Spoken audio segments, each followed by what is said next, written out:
How to archive chats on WhatsApp Messenger and what happens after you archive them. Hi everybody, welcome back to our channel. I am Bimo from App Guide. In today's guide video, I will simply show you the way on how you can actually archive chats on WhatsApp and what actually happens after you archive them. But before we get started, if you are new to our channel, then make sure to leave a like and hit that subscribe button. And without any further ado, let's get started with today's video. Now, first of all, in order to archive, what we have to do is to open up the WhatsApp app on our smartphone. So I will go ahead and then simply open WhatsApp.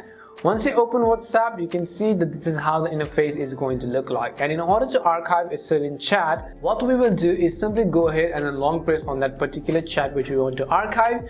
I just select that chat. What you can do is on the very top right, you have to simply tap on this down arrow icon in order to actually archive this chat. So go ahead and then simply tap on it.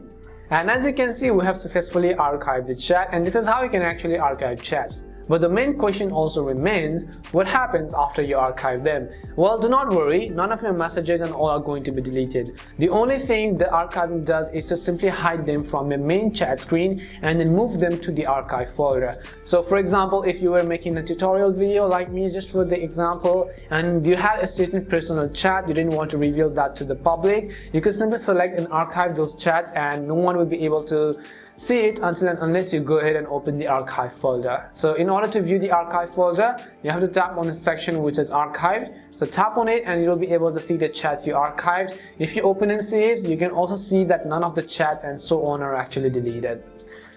And if you want to unarchive them, then again repeat the same process. Long press on it, this time press on this arrow icon again, and they'll be moved back to your chat screen as you can see right over here. And this is what archiving means and what happens after you archive, as well as how you can archive chats on WhatsApp Messenger. We hope the video was really helpful, and if it did help you, make sure to leave a like and subscribe to the channel. If you have any more questions, queries or doubts, simply also make sure to leave them down below. Thank you very much for watching and see you soon in our next video.